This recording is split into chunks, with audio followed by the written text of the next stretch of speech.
The reading today is taken from Matthew chapter 26, verses 14 to 30. Then one of the 12, who was called Judas Iscariot, went to the chief priests and said, "What will you give me if I betray him to you?" They paid him 30 pieces of silver, and from that moment he began to look for an opportunity to betray him. On the first day of unleavened bread, the disciples came to Jesus, saying, "Where do you want us to make the preparations for you to eat the Passover?" He said, "Go into the city to a certain man and say to him, 'The teacher says, my time is near. I will keep the Passover at your house with my disciples.'" So the disciples did as Jesus had directed them, and they prepared the Passover meal. When it was evening, he took his place with the 12 disciples, and while they were eating, he said, "Truly I tell you, one of you will betray me." And they became greatly distressed and began to say to him one after another, "Surely not I, Lord." He answered, "The one who has dipped his hand into the bowl with me will betray me. The Son of Man goes as it is written of him, but woe to that one by whom the Son of Man is betrayed. It would have been better for that one not to have been born." Judas, who betrayed him, said, "Surely not I, Rabbi." He replied, "You have said so."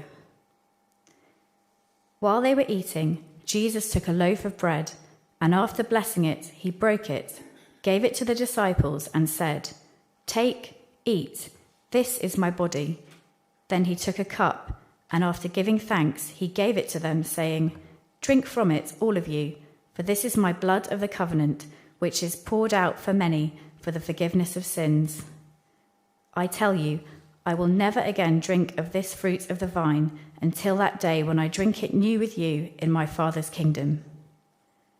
When they had sung the hymn, they went out to the Mount of Olives.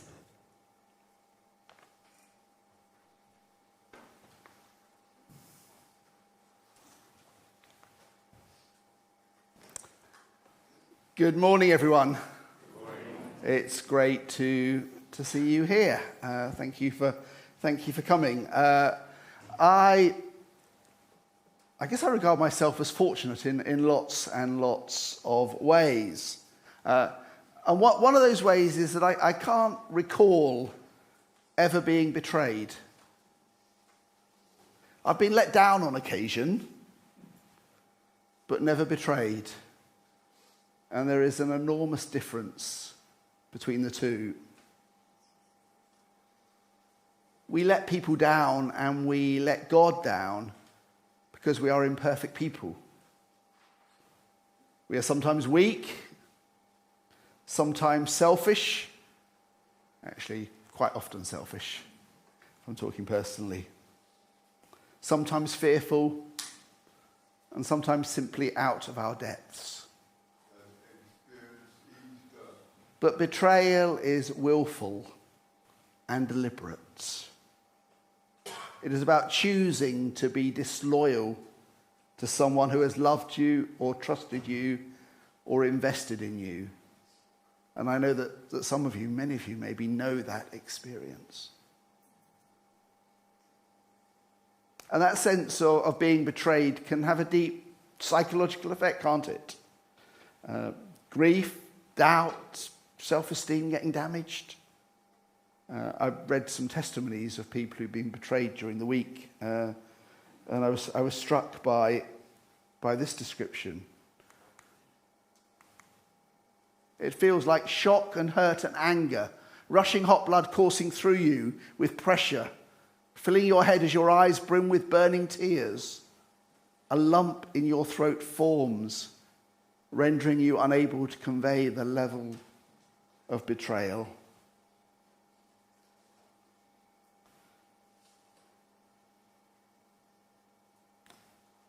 And it struck me reading today's reading that as we read through, Jesus was experiencing all of that. You wouldn't maybe know it, but that's Jesus is going through that as we follow our reading today. And of course, the name Judas has become a watchword for betrayal. When we hear the word Judas, we think betrayal. And we regard those who betray their communities, or in this case their football team, by going to the competitors, as modern-day Judases. If the unnamed woman from last week's story is remembered with honour whenever her story is recounted, Judas is regarded with dishonour.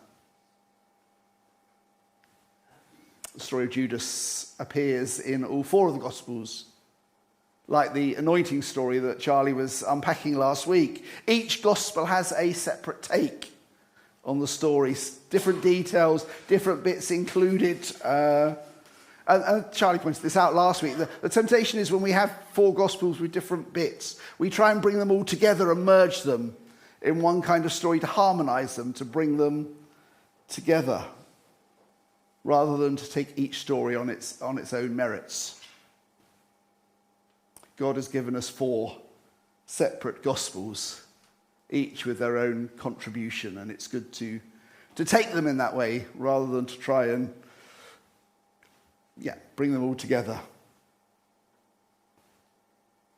So we read, when one of the 12, who was called Judas Iscariot, went to the chief priest and said, "What will you give me if I betray him to you?" They paid him 30 pieces of silver. And from that moment, he began to look for an opportunity to betray him.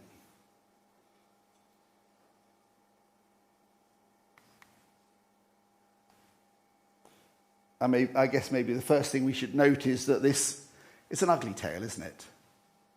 An ugly tale of treachery, of sordid bargaining. It follows immediately after that story we were looking at last week of the unnamed woman who poured a ridiculously expensive bottle of perfume over Jesus' head. An act of extravagance, of beauty, of devotion, of love. Anointing Jesus as king, but also as a preparation for his death.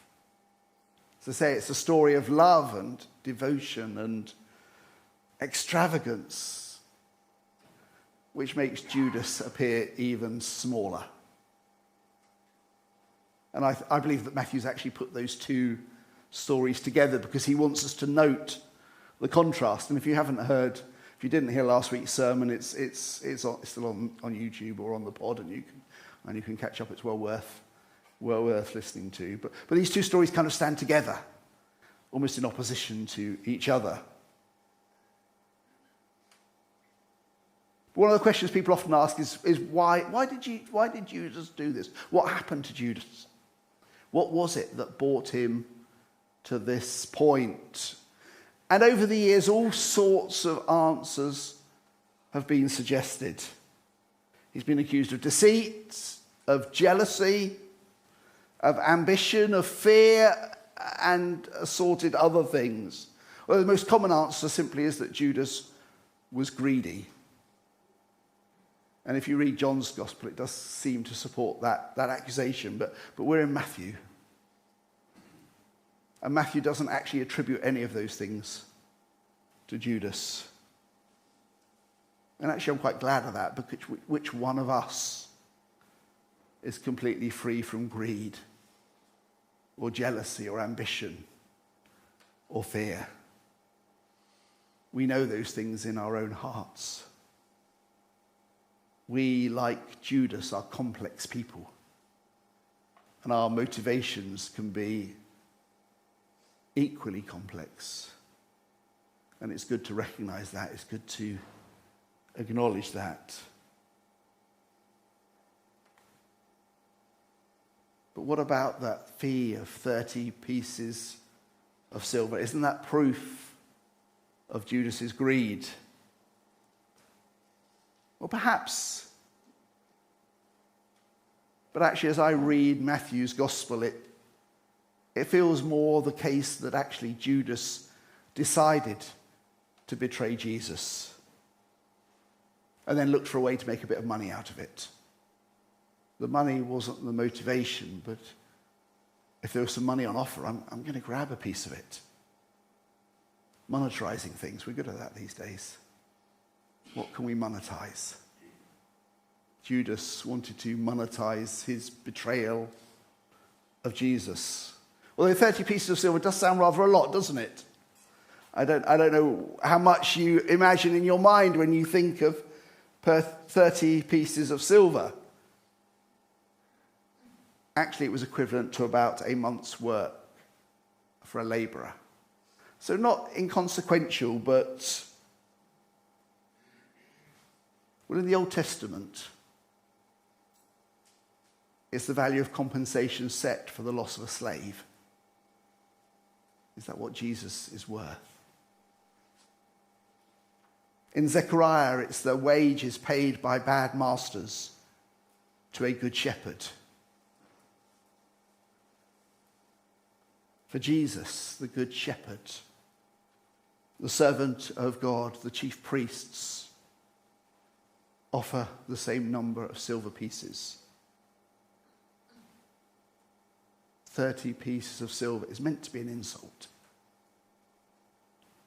It's a pittance, particularly when you compare it with the alabaster jar full of perfume. It reveals the utter spiritual blindness of those who would oppose Jesus, who thought that's what he was worth.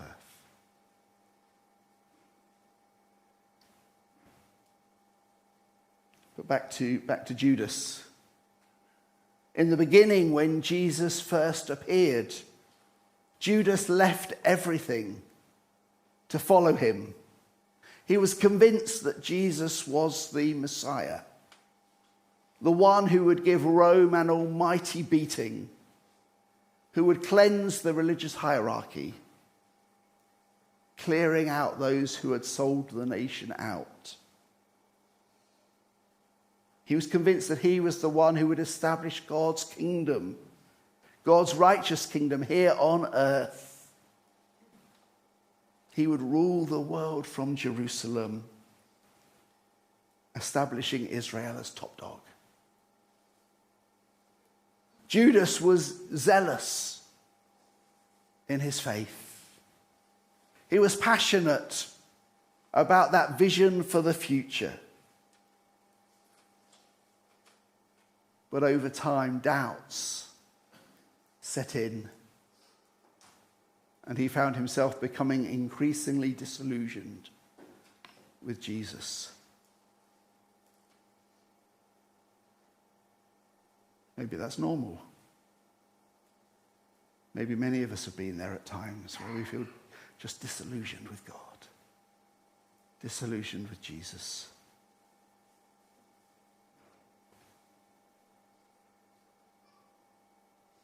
And I suspect that for Judas, the perfume was the straw that broke the camel's back. What a waste. Just think of all the good that money could have done.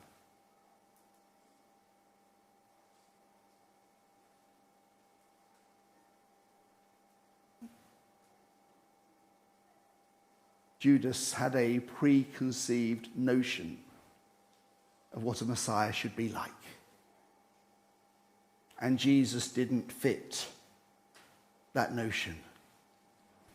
Jesus knew how the kingdom should play out.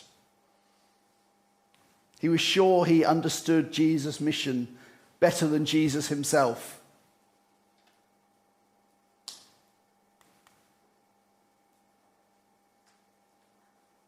In fact, he did not very much like Jesus' way of being Messiah. He didn't want that kind of Messiah. He wanted an all-conquering hero, thank you very much. And at the end of the day, he was not willing to allow Jesus to reshape his idea of what God was like and what God's kingdom was like. He wanted Jesus to join his crusade rather than him joining Jesus's.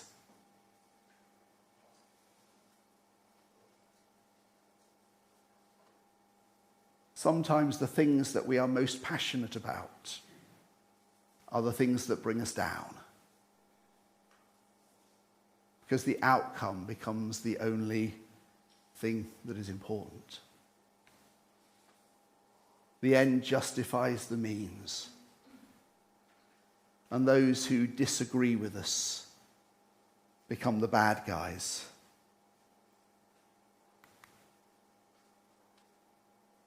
Actually, I think Jesus is usually more interested in the means than the end.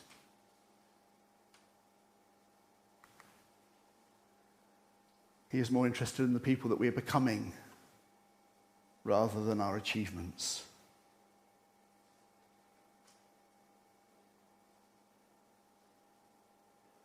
In church life, we can become so concerned about theological purity or even behavioural purity that we push out those who don't meet our own expectations. The expectations we put on others about how they are to think or to behave or bring up their children, and things like that can become toxic. I was hearing some stories in the week of parents whose relationship with their kids was ruined because of the expectations of the church and what kind of parents they should be and what was allowable and what wasn't.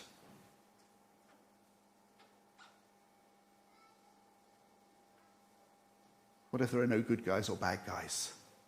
Just people.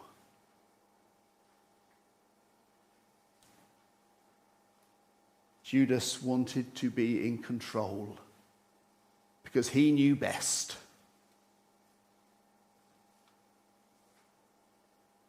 And maybe that's where my life and Judas's intersect. I regularly think that I know what's best for me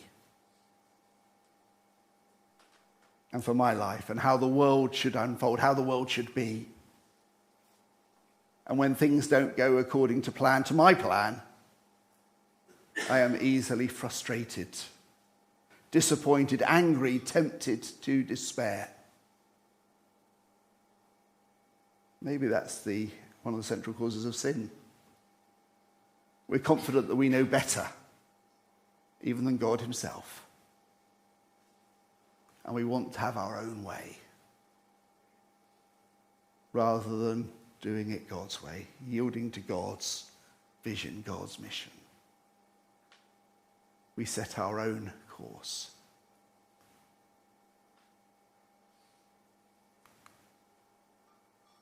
It's now evening, and it's time for the Passover meal. Passover is that great memorial meal when Israel remembers how God liberated them from slavery in Egypt. It is where they celebrate that wonderful act of salvation and how God has united them as a single people to serve God, to be his presence in the world. But this evening, the discussion is not about any of that. The meal is dominated by discussions of loyalty and betrayal. Of course, we know that Judas is the betrayer, but the disciples don't. The other disciples don't know that. And those words from Jesus that one of you is going to betray me, I wonder how that made them feel. Is it me? Am I going to do something? It couldn't be me. Which one of these guys is it? They kind of began to look round suspiciously. I wonder who it is. But Jesus is not telling. Instead, he says this: woe to the one by whom the Son of Man is betrayed. It would have been better for that one not to have been born. To say woe to is the opposite of saying blessed are. They kind of stand in, not opposition as such, but they stand together in the Bible. They're both sort of formulaic sayings. Blessed are the poor in spirit, we heard Jesus saying earlier. Blessings are announced on those who align themselves with God and his purposes. those who are doing God's will, those who are following Jesus, those who are doing things God's way, there is a blessing, Jesus says. Woe to the one by whom the Son of Man is betrayed. Woes are pronounced on those who set themselves against God. They have resisted the love and the grace of God. The words maybe sound harsh,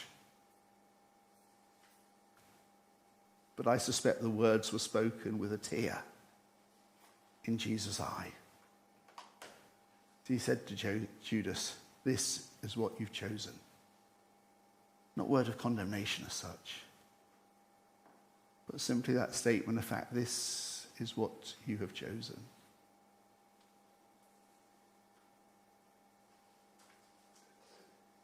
Incidentally, I think there's a difference between Judas and the other disciples. Of course, they all fell away. They all let Jesus down. Peter and the rest of the disciples, I suspect, were out of their depth most of the time. All this stuff happening, and they really did not get it. If you read through the gospel accounts, in our home group, we've been reading through Mark, and that's one of the things that struck us time and time again. The disciples just, maybe like when you hear the sermon.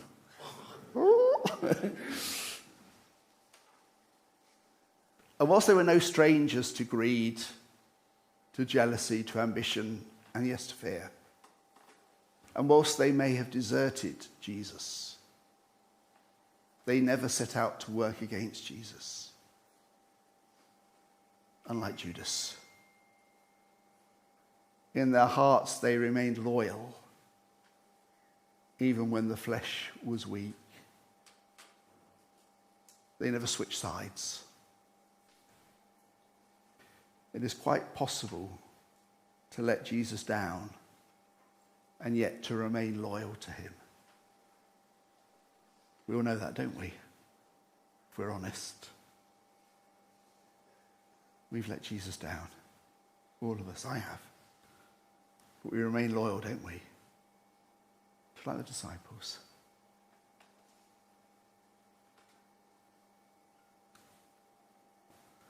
While they were eating, Jesus took a loaf of bread, and after blessing it, he broke it. And he gave it to the disciples.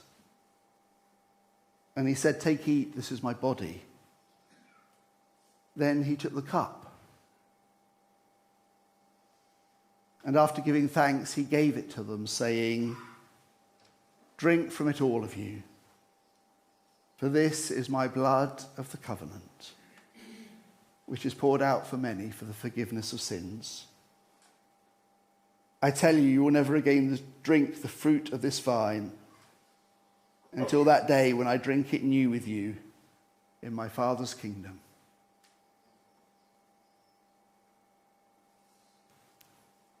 One author translates those words as, "Father, if I must die, let my death be like the death of the grain of wheat on the bunch of grapes." It is profound and mysterious language.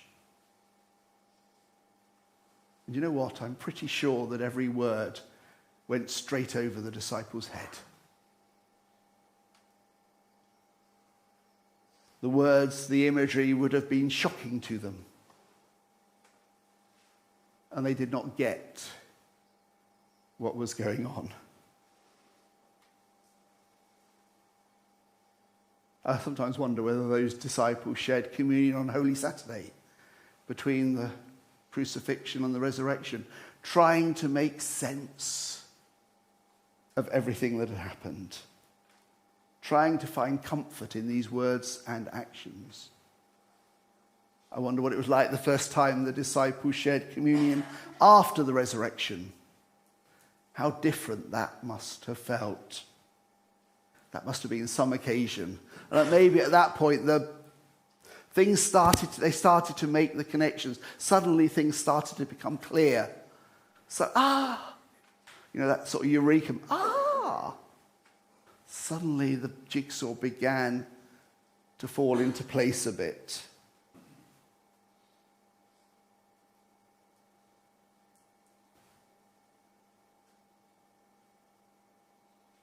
There are a couple of questions that run through each of the gospel, including Matthew's. Who is Jesus is one. Or more specifically, is Jesus the Messiah, the King? You may have noticed that question as we've been working through Matthew's gospel. What kind of king? What kind of kingdom?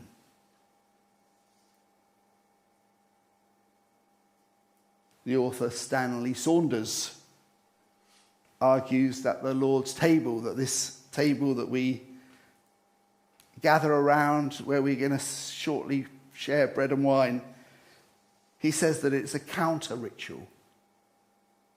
A counter-ritual to the liturgies of violence and war and terror that continue to beset the world.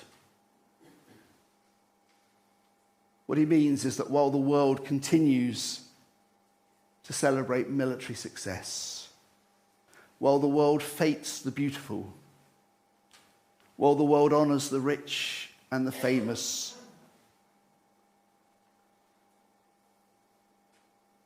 Jesus wants us to remember him in this way.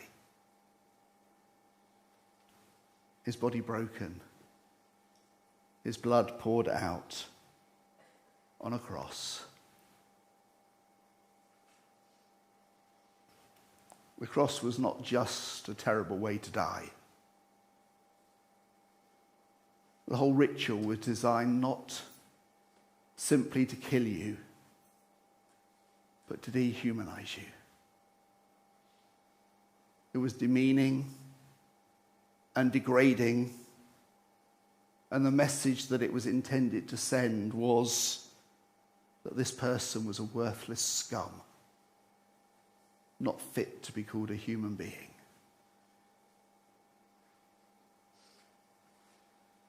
And yet this is how Jesus would have us remember him.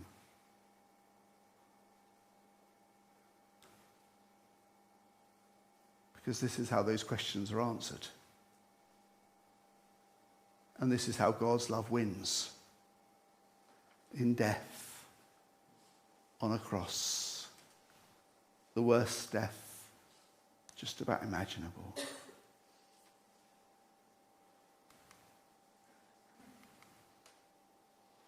Like the disciples, I wonder whether these communion words go right over my head at times. I've been following Jesus for 40 years, and I'm still learning what they mean. Still discovering their depth, their riches. Maybe I'm just a slow learner. Or maybe this meal is just so rich and profound that we never fully get a hold of what is going on. It will remain a mystery. What I do know from experience is that in this mystery we meet with God, or rather God meets with us. We encounter God here at this table. He is as present here in a sense as he was that very first meal. And this meal is intensely personal. Broken for me. Broken for you. Poured out for me. Poured out for you. For my forgiveness. For your forgiveness. For my salvation. For your salvation. Words spoken to disciples who had already let Jesus down and who would again let Jesus down.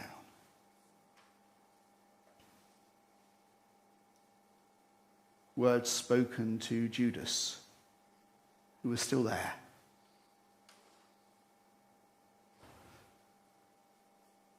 Imagine Jesus' pain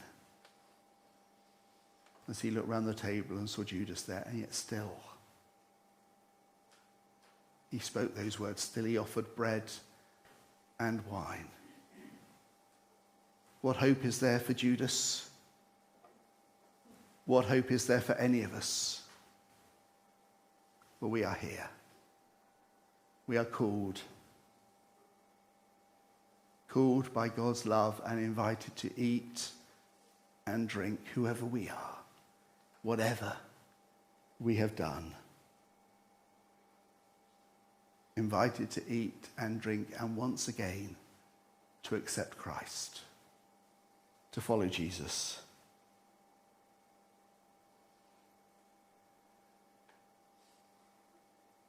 But maybe there's an important word here also for the church. I wonder when Jesus said, "This is my body," that he looked not just at the bread, but he looked around him, at the disciples. This is my body. You are my body. That's what we call the church, isn't it? The body of Christ. You are my body. Together, you too will be broken again and again for the sake of the world. And this is how you are to be in the world, like I was in the world. Never forget that.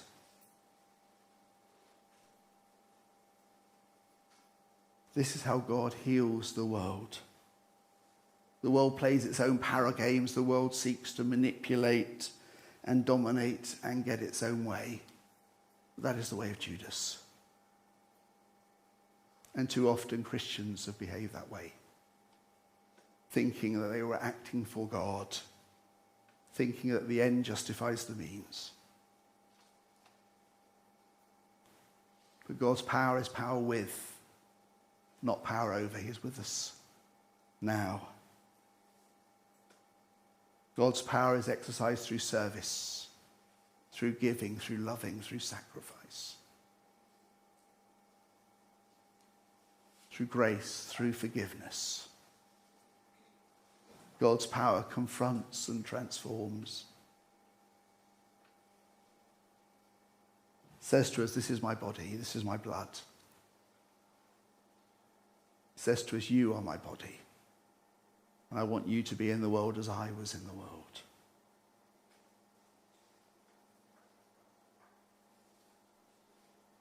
I wonder if those who are going to serve at communion can come forward, and maybe the rest of us just stand up for a moment and stretch. You've been sat for a long while, and I'm sure you could do with a stretch.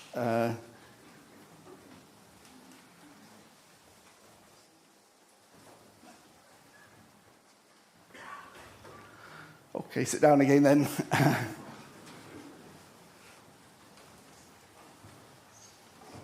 Jesus wants us to remember him this way. He wants us to eat and drink, to remember that we are loved, and to once again accept Christ into our hearts. Whoever we are, whatever we have done, in eating and in drinking, we realign ourselves, as it were, with God, with Christ.